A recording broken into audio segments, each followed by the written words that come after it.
Hi grade 7s, welcome to your English lesson today. It is absolutely freezing in Cape Town today. As you can see, I'm sporting my Christmas hoodie. I even have a nice cup of tea holding on my lap to keep my fingers from freezing. But no matter what the weather, our English lessons still continue, so I hope you're ready and raring to go. As always, a quick reminder of our email address. It's grade7@worksheetcloud.com, and we at WorksheetCloud love hearing from you. So please, if you have the time, drop us an email. So what are we going to be learning today? Well, our focus today is on speech and how speech is used within writing. So if you look at the screen in front of you, you'll see the aims for our lesson. We want to be able to explain the differences between direct and indirect speech, identify direct and indirect speech in writing, recognize where speech marks are needed to punctuate direct speech, change direct speech into indirect speech and vice versa, that means the other way around, and create examples of direct and indirect speech. That's a lot of things we're going to achieve today, so we better get going. Right then, let's start by recapping what you should know about how we show the spoken word in writing. So there are two ways in which we show speech in writing.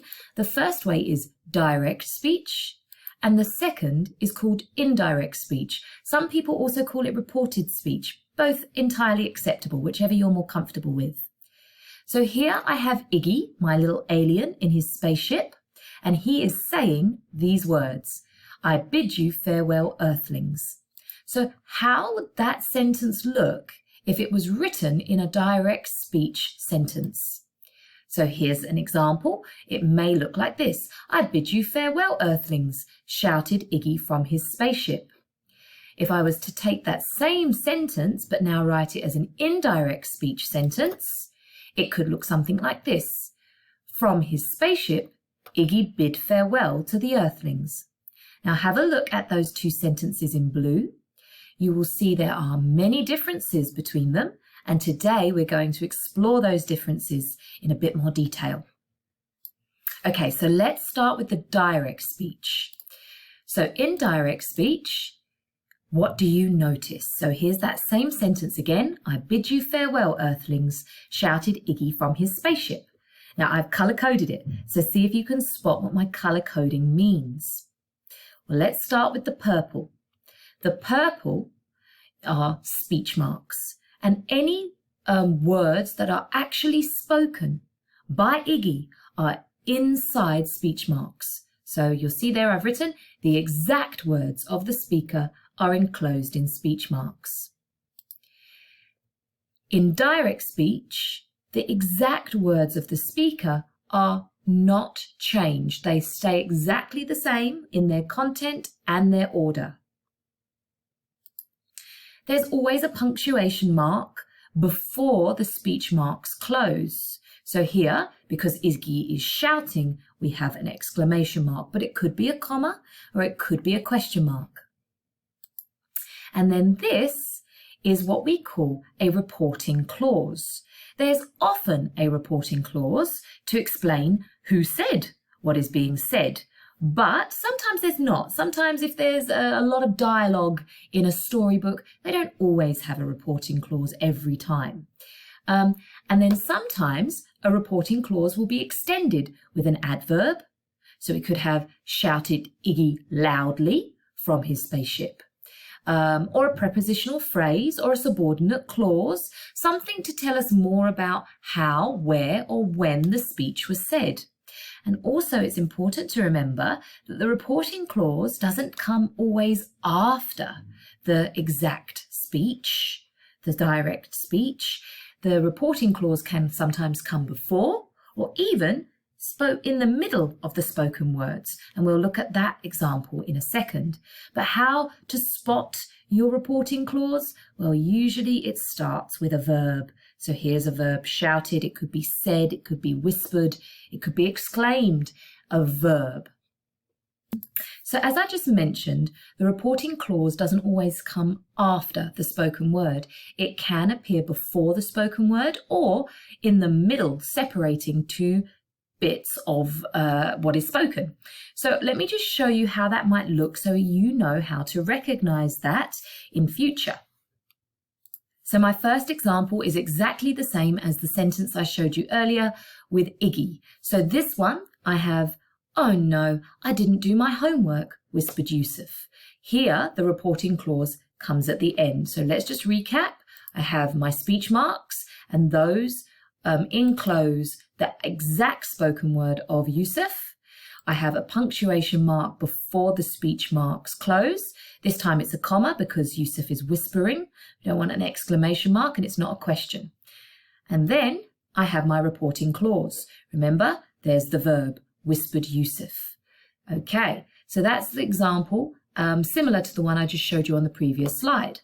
Now let's look at what the same sentence would look like if my reporting clause started the speech sentence. So here we go. I've got Yusuf whispered, "Oh no, I didn't do my homework." So this time the reporting clause comes first. Then there's the speech marks. I still have the exact spoken words. There's no change in the order of those words, and they are still within the speech marks. And I end now with a full stop because I'm finishing the sentence.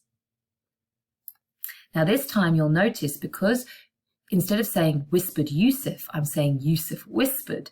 The verb comes before the speech marks. I put a comma there. So finally, let's look at how the same sentence would look if that reporting clause appeared in the middle of the spoken word. So here we have, "Oh no," Yusuf whispered, "I didn't do my homework." So I still have the exact same spoken words as I have in the first and second sentences, but this time I've split them up. I have, "Oh no, I didn't do my homework," and I've popped the reporting clause in the middle. So you'll see I still need speech marks surrounding each component of the spoken word. And I still need to have a punctuation mark before I close each set of speech marks. And there is my reporting clause. Now, if you want to learn more about punctuating direct speech, I actually have done a punctuating direct speech lesson, and you should watch that and complete the work that accompanies it. Okay, so that is direct speech in a nutshell. So now let's look at indirect speech. So in indirect speech, there are big differences. Here is the same sentence that I showed you at the beginning of the lesson. From his spaceship, Iggy bid farewell to the Earthlings. You'll notice here that there are no speech marks required. The actual words of the speaker have been changed because it is being reported what was said, so it's now changed in tense as well. Therefore, the words need to be in the correct tense and extra words may be added, so I could change things like pronouns, so I becomes Iggy and so on and so forth. Because obviously in this case, someone else is reporting what Iggy said. This is called paraphrasing in English, so a good way of remembering it is that in indirect or reported speech, often we paraphrase what was said. And then you'll also see that there isn't a clear reporting clause with indirect speech. However, there often still will be an adverb or a prepositional phrase to explain more about when or how or where something was said. So now we know the difference, and you can spot easily the difference between direct and indirect speech. Let's have a little go at seeing if you can spot where speech marks are needed. So I'm going to show you 3 examples of sentences, and you are going to tell me if they need speech marks because they are direct speech, or if they don't need speech marks because they are examples of indirect speech. Okay, here's the first one. Kayla explained that she used to live in New York. So have a look at that sentence, a close look, and make a decision as to whether you think it requires speech marks because it's direct speech or none because it is indirect. Okay, it is an indirect speech example, so therefore no speech marks are needed. The sentence is reporting something that Kayla had explained. How about this one? Watch out, screamed George as he launched the frisbee. So this one is an example of direct speech, so that we do need speech marks here, but where should they go? Watch out, screamed George as he launched the frisbee. There they are in blue, surrounding the exact spoken words. So George screamed that. And here we have our reporting clause. And I know it's our reporting clause because we start with our verb, screamed. Okay, so let's have a look at our third and final example. The doctor gently said, open your mouth as wide as possible. So make your decision. Is it direct speech and needs speech marks, or indirect speech and no speech marks are needed? Okay, let's see if you were right. It is direct speech, therefore we do need speech marks, but where do they need to go? Have a look, and can you spot the exact spoken words? There they are. Open your mouth as wide as possible. So I've now put my speech marks surrounding that, and you'll see this time I have my reporting clause before the spoken word. The doctor gently said, and there's the verb ending the reporting clause this time. Okay, so now let's look at how we can identify and spot direct and indirect speech from within a text. Here on the left-hand side, I have a newspaper article about Usain Bolt, the Jamaican sprinter. And I would like you to take some time to read it. And I'll read it through with you because I can see actually it might be a bit tiny for you to see on your screen. And you see, whilst I'm reading, if you can spot one example of direct speech and one example of indirect speech. Brilliant Bolt grabs gold again. Jamaican sprinter takes London by storm, winning 3 Olympic gold medals. Exclusive report by John Stevenson. Usain Bolt reaffirmed his title as the world's fastest man by achieving a marvellous 3rd gold medal of the Games this week. In front of a deafening capacity crowd in London's Olympic Stadium, the 25-year-old world record holder completed a remarkable set of victories to establish himself as one of the greatest sprinters of all time.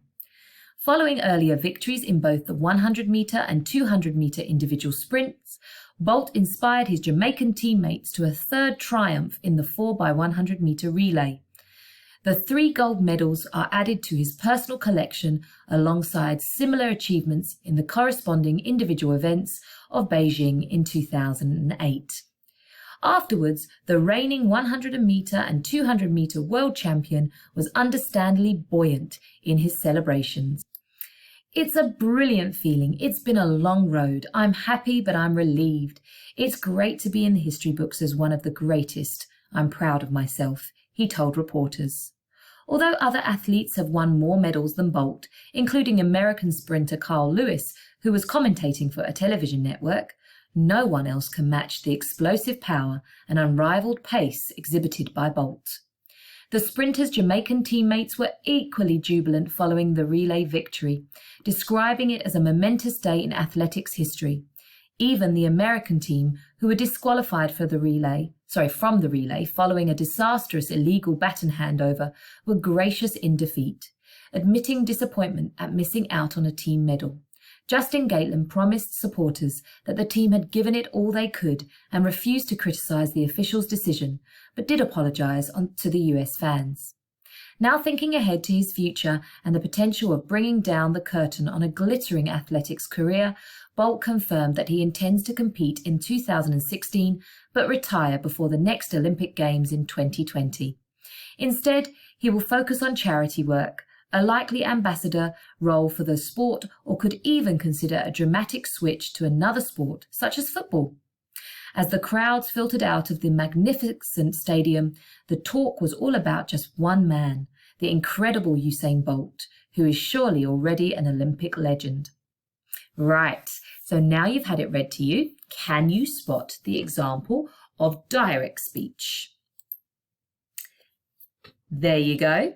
That's nice and simple, isn't it? Because it has the speech mark. So it's a very big giveaway that you've got direct speech. It's a brilliant feeling. It's been a long road. I'm happy, but I'm relieved. It's great to be in the history books as one of the greatest. I'm proud of myself, he told reporters. And you can see anything that Usain Bolt actually said is within the speech marks with a piece of punctuation before we close the speech marks, this time a comma. And we have a reporting clause, he told reporters. So now let's see if you can spot the indirect speech.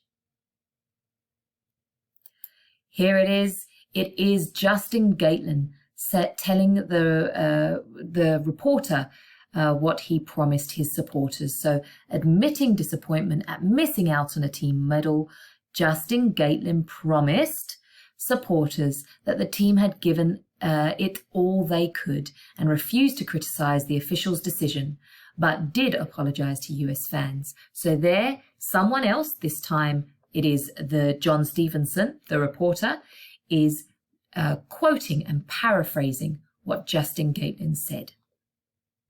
So now we've successfully looked at identifying direct and indirect speech and the features of each of those. Let's look at how we change from one to the other. So here is a sentence for you. There we go. Guthrum announced that they should charge towards the village. Now, first of all, is it direct or indirect speech? That's right, it is indirect speech. There's no speech marks and someone is reporting what was said. Guthrum announced that they should charge towards the village. So how would that look if it was in direct speech? We should charge towards the village, announced Guthrum. What has changed? Well, first of all, we've now got the speech marks to show the words that were actually spoken. I also have got an extra piece of punctuation here before the speech marks close, and I've chosen an exclamation mark because I imagine it would be shouted or, said very loudly, especially if they're in battle. I have changed here, so I've got my reporting clause, announced Guthrum, and it comes after the spoken word. In the indirect speech, I have Guthrum announced that they should. But now I've changed that to we should. Okay, so I've taken that and I've changed the pronoun. And what about this one? Do you remember this sentence from earlier on? The doctor gently said, open your mouth as wide as possible. Okay, and that is obviously direct speech. I have my speech marks. Let's see if we can change it to indirect speech. Now remember, someone is going to report this. The doctor gently told the patient that he should open his mouth as wide as possible. So I've taken the your and changed it to a different word. I've got he and his now. Are there any other things that you can spot have changed? Okay, and now let's have a go at writing direct and indirect sentences. So here is I've got a picture and I'd like you to see if you can come up with a sentence that describes that picture. And one sentence must have a direct speech and one sentence must be in indirect speech. Have you done that? Well, let me show you my example. So here's my example of direct. I want an ice cream, shouted the angry little boy. Exact spoken words, punctuation, all within speech marks. Verb, there, shouted, the angry little boy, my reporting clause. Indirect speech, the angry little boy shouted that he wanted an ice cream. Now I've got the pronoun he instead of I because I am reporting what someone else said. Okay, now let's have a look at this picture. A direct speech sentence, my example. The championship driver shrieked, "We won the race." An indirect speech example. The championship driver shrieked that they had won the race. Spot the differences? Okay, and last one. See if you can have a go. Remember, you should pause your video to see if you can have a go. Otherwise, you're just going to watch my examples, which is also fine. Direct speech. Say cheese, Dad, pleaded the girl as she was taking the photograph. The same sentence in indirect speech. As she was taking the photograph, the girl pleaded for her dad to say cheese. Right, I hope you've learned a little bit more about direct and indirect speech. I hope you can understand the differences between how they are written, be able to identify them within a given text, be able to change between the two, and also be able to formulate your own direct and indirect speech sentences. Thank you so much for joining me for today's lesson, and I hope to see you again soon. Goodbye, grade 7s.